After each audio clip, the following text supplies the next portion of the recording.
నమస్తే, welcome to టీవీ21 news. ముందుగా headlines చూద్దాం. భక్తులకు టీఎస్ఆర్టీసీ గుడ్ న్యూస్. శైవ క్షేత్రాలకు స్పెషల్ బస్సులు. 1 రూపాయికే 4 గ్యాస్ సిలిండర్లు. ఏపీలో జర్నలిస్టులకు జగన్ సర్కార్ శుభవార్త. జీవో కూడా వచ్చేసింది. నిబంధనలు ఇవే. ఈ నెల 14 నుంచి కార్తీక మాసం ప్రారంభం కానుంది. ఈ పవిత్ర కార్తీక మాసంలో తెలుగు రాష్ట్రాల్లోని భక్తులు పుణ్యక్షేత్రాలకు వెళ్తుంటారు. ముఖ్యంగా శైవ క్షేత్రాలను ఎక్కువగా భక్తులు దర్శించుకుంటూ ఉంటారు. ఈ నేపథ్యంలో భక్తులకు టీఎస్ఆర్టీసీ గుడ్ న్యూస్ చెప్పింది. తెలుగు రాష్ట్రాల్లోని పుణ్యక్షేత్రాలకు భక్తుల సౌలభ్యం కోసం ప్రత్యేక బస్సులు నడుపుతున్నట్టు టీఎస్ఆర్టీసీ అధికారులు తెలిపారు. ఏపీలోని అమరావతి, ద్రాక్షారామం, భీమవరం, పాలకొల్లు, సామర్లకోటలోని పంచరామ క్షేత్రాలకు బస్సులు ఏర్పాటు చేసినట్లు చెప్పారు. ప్రతి ఆదివారం పౌర్ణమి ముందు రోజు సాయంత్రం 5 గంటలకు హైదరాబాద్ నుంచి ఈ బస్సులు బయలుదేరుతాయి. దర్శనం అనంతరం మంగళవారం మధ్యాహ్నం 12 గంటలకు తిరిగి నగరానికి చేరుకుంటాయని అధికారులు తెలిపారు. టికెట్ ఛార్జీలు రాజధాని బస్సుల్లో 4,000 రూపాయలు, సూపర్ లగ్జరీ 3,200 రూపాయలుగా నిర్ణయించారు. దర్శనం, వసతి కోసం 550 రూపాయలు అదనంగా చెల్లించాల్సి ఉంటుందని చెప్పారు. తెలంగాణలో ఎన్నికల వాతావరణం వేడెక్కింది. శుక్రవారంతో నామినేషన్ల ప్రక్రియ పూర్తి కాగా మొత్తం 119 నియోజకవర్గాలకు 1100కు పైగా అభ్యర్థులు బరిలోకి దిగుతున్నారు. అధికార బీఆర్ఎస్, బీజేపీ, కాంగ్రెస్ లాంటి ప్రధాన పార్టీలతో పాటు పలు చిన్న చితక పార్టీలు, స్వాతంత్రులు బరిలోకి దిగుతున్నారు. ఎన్నికల్లో విజయమే లక్ష్యంగా అన్ని పార్టీల అభ్యర్థులు పావులు కదుపుతున్నారు. ఇక అసెంబ్లీ ఎన్నికల్లో ముఖ్యమైనటువంటి ఎన్నికల మేనిఫెస్టోను పార్టీలు విడుదల చేస్తున్నాయి. సామాన్యులు, మధ్య తరగతి ప్రజలను ఆకట్టుకునేలా పార్టీలు ఎన్నికల మేనిఫెస్టోను ప్రకటిస్తున్నాయి. 500 రూపాయలకే గ్యాస్ సిలిండర్ ఇస్తామంటూ కాంగ్రెస్, 400కే ఇస్తామంటూ బీఆర్ఎస్ ఎన్నికల మేనిఫెస్టోను ప్రకటించాయి. అయితే ఓ జాతీయ పార్టీ గ్యాస్ సిలిండర్లపై సంచలన ప్రకటన చేసింది. తాము అధికారంలోకి వస్తే 1 రూపాయికే ఏడాదికి 4 గ్యాస్ సిలిండర్లు ఇస్తామని ప్రకటించారు. All India Forward Bloc party తరఫున కుమ్మరి వెంకటేష్ యాదవ్ సనత్ నగర్ నుంచి పోటీ చేస్తున్నారు. తెలంగాణ అసెంబ్లీ ఎన్నికల్లో నామినేషన్ ప్రక్రియ ముగిసింది. దీంతో అభ్యర్థులు ప్రచారాన్ని ముమ్మరం చేశారు. కాళ్లకు చక్రాలు కట్టుకుని తిరుగుతూ ఓటరు దేవుళ్లను ప్రసన్నం చేసుకునేందుకు ప్రయత్నిస్తున్నారు. అధికార పక్షం నేతలు ప్రతిపక్షాలను టార్గెట్ గా చేసుకుని విమర్శలు చేస్తూ ప్రచారాన్ని సాగిస్తుండగా ప్రతిపక్షాల అధికార పక్షం లోపాలను ఎత్తి చూపుతూ జనంలోకి వెళ్తున్నారు. మరికొందరు సెంటిమెంట్ తో ఓట్లను పొందేందుకు, రాబట్టేందుకు యత్నిస్తున్నారు. ములుగు బీఆర్ఎస్ అభ్యర్థి బడే నాగజ్యోతి శుక్రవారం నామినేషన్ దాఖలు చేశారు. అనంతరం గ్రామాల్లో తిరుగుతూ ఎన్నికల ప్రచారాన్ని ముమ్మరం చేశారు. ఎన్నికల ప్రచారంలో ఆమె కాస్త ఎమోషనల్ అయ్యారు. తన వద్ద పైసలు లేవని, ప్రజలే తన ఆస్తి అని చెప్పుకొచ్చారు. ఈసారి ఎన్నికల్లో తనను గెలిపించాలని కోరారు. తెలంగాణలో వర్షాలపై భారత వాతావరణ శాఖ హైదరాబాద్ కేంద్రం కీలక అప్డేట్ ఇచ్చింది. రాష్ట్రంలో ఇవాళ పలు చోట్ల వర్షాలు కురిసే ఛాన్స్ ఉందని వెల్లడించింది. ఈశాన్య రుతుపవనాల కారణంగా తెలంగాణలోని పలు చోట్ల వర్షాలు కురుస్తున్నాయి. కొన్ని ప్రాంతాల్లో ఉరుములు, మెరుపులతో కూడిన వానలు పడే ఛాన్స్ ఉందని తెలిపాయి. ప్రధానంగా హైదరాబాద్ లోని కొన్ని ప్రాంతాలు జగిత్యాల, జోగులాంబ గద్వాల, కామారెడ్డి, ఖమ్మం, మహబూబ్ నగర్, మెదక్, మేడ్చల్, మల్కాజ్గిరి, నాగర్ కర్నూల్, నల్గొండ, రంగారెడ్డి, వికారాబాద్, వనపర్తి, సూర్యాపేట, నారాయణపేట జిల్లాలలో వర్షాలు కురుస్తాయని తెలిపారు. ఈ మేరకు ఆయా జిల్లాలకు వాతావరణ శాఖ రెయిన్ అలర్ట్ జారీ చేసింది. ఉరుము, మెరుపులతో పాటు గంటకు 40 కిలోమీటర్ల వేగంతో గాలులు వీచే అవకాశం ఉన్నట్టు అధికారులు తెలిపారు. పెళ్లయింది, 2.5 ఏళ్లు బాబు కూడా ఉన్నారు. అన్నిటికీ మించి కలెక్టరేట్ లో మంచి హోదా కలిగిన ప్రభుత్వ ఉద్యోగం ఉంది. అలాంటి మహిళా ఉద్యోగి విధుల్లో ఉండగానే తాను విధులు నిర్వహించే కలెక్టరేట్ పరిధిలోనే ఓ సహోద్యోగిపై అందరూ చూస్తుండగానే కత్తితో దాడి చేసింది. ఈ ఘటన యాదాద్రి భువనగిరి జిల్లా కలెక్టరేట్ లో జరిగింది. ఇంతకు ఆ మహిళా ఉద్యోగి ఆ సహోద్యోగిపై ఎందుకు ఎందుకు దాడి చేయాల్సి వచ్చిందన్నది తెలిస్తే ముక్కున వేలేసుకోవాల్సిందే. యాదాద్రి భువనగిరి జిల్లా కలెక్టరేట్ లోని వ్యవసాయ శాఖలో నర్రా శిల్ప అగ్రికల్చర్ ఆఫీసర్ గా విధులు నిర్వహిస్తోంది. అయితే శిల్పకు సుధీర్ అనే వ్యక్తితో 2012లో వివాహం జరిగింది. ఆమెకు 2.5 ఏళ్ల బాబు కూడా ఉన్నారు. అయితే శిల్ప 2 ఏళ్లుగా భర్తకు దూరంగా ఉంటూ మాసాయిపేట ఏఈఓగా పనిచేస్తుంది. అయితే కోవిడ్ సమయం నుంచి మనోజ్ అనే తన సహోద్యోగికి దగ్గరైంది శిల్ప. అప్పటికే వీళ్ళిద్దరి మధ్య శారీరక సంబంధం కూడా ఏర్పడింది. ఆ సమయంలోనే శిల్ప గర్భం దాల్చగా గర్భ నిరోధక మాత్రలు వేసుకుని కడుపు పోయేలా చేసుకుంది.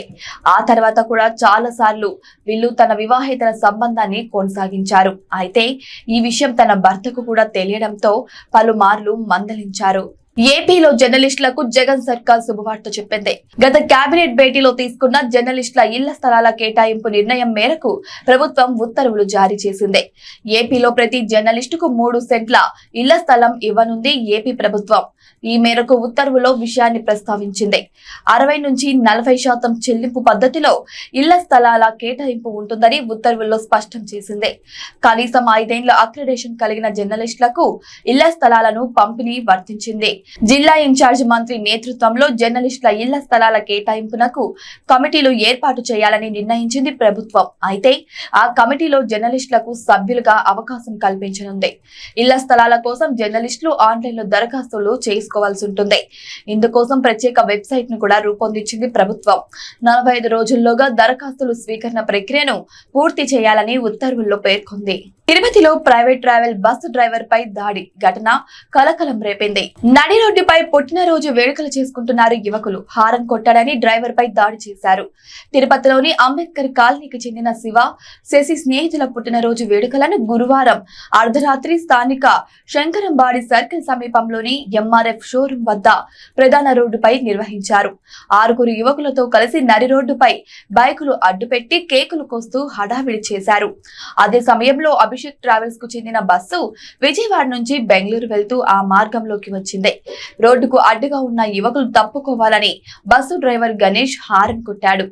ఆగ్రహించిన యువకులు బస్సుపై రాళ్లు రువ్వారు. దీంతో బస్సు అద్దాలు పగిలాయి. వారిని అడ్డుకోపోయిన డ్రైవర్ ను దారుణంగా కొట్టారు.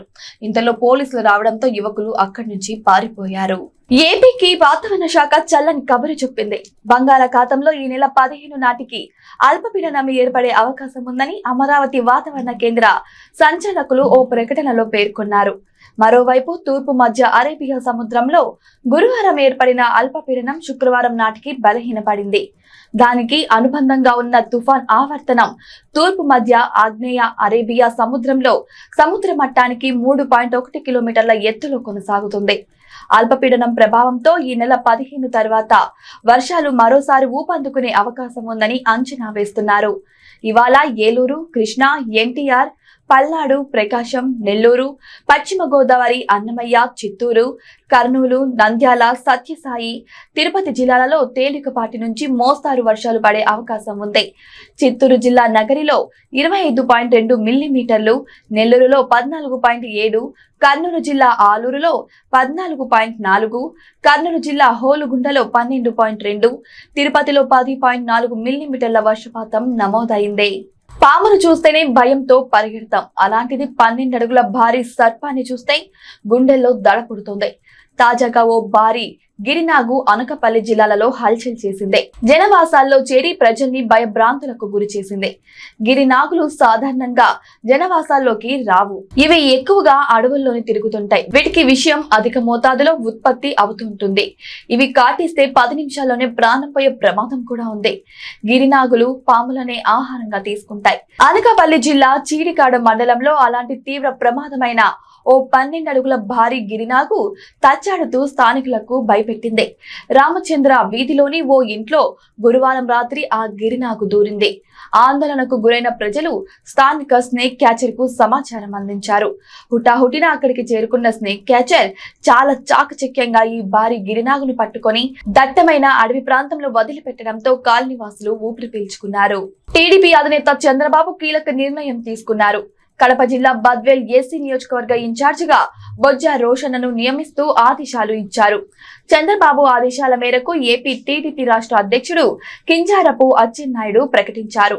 పోరుమామిళ్ల పట్టణంలోని గిరినగర్ కు చెందిన ఈయన నంద్యాల జిల్లాలో సాగునీటి పారుదల శాఖ డీఈఈగా పనిచేస్తూ ఇటీవల ఉద్యోగానికి రాజీనామా చేసి టీడీపీ క్రియాశీలకంగా ఉన్నారని అన్నారు. టీడీపీ అధినేత చంద్రబాబు నాయుడు ఆదేశాల మేరకు బొజ్జా రోషన్నను ఇన్ఛార్జిగా ప్రకటించారని బద్వేల్ మాజీ ఎమ్మెల్యే విజయమ్మ, టీడీపీ యువనేత రితేష్ రెడ్డి తెలిపారు. బొజ్జా రోషన్న నియామకంతో పోరుమామిళ్ల పట్టణంలో పార్టీ నాయకులు, కార్యకర్తలు, అభిమానులు బాణసంచా పేల్చి సంబరాలు చేసుకున్నారు. ఇప్పటికే బొజ్జా రోషన్న నియోజకవర్గంలో పర్యటిస్తున్నారు.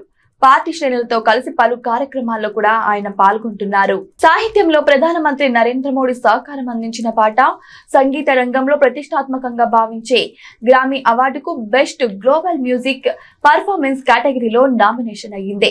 2023 ఏడాదిని ప్రపంచ తృణ ధాన్యాల సంవత్సరంగా జరుపుకుంటున్న నేపథ్యంలో మిల్లెట్స్ ప్రాధాన్యాన్ని వివరిస్తూ అబండెన్స్ మిల్లెట్స్ పాటను జూన్ లో ప్రధాని మోడీ విడుదల చేశారు. ప్రముఖ ఇండో అమెరికన్ గాయని ఫాల్గుని షా, ఆమె భర్త గౌరవ్ షా సంయుక్తంగా రూపొందించగా ప్రధాని మోడీ సాహిత్యంలో సహకరించారు.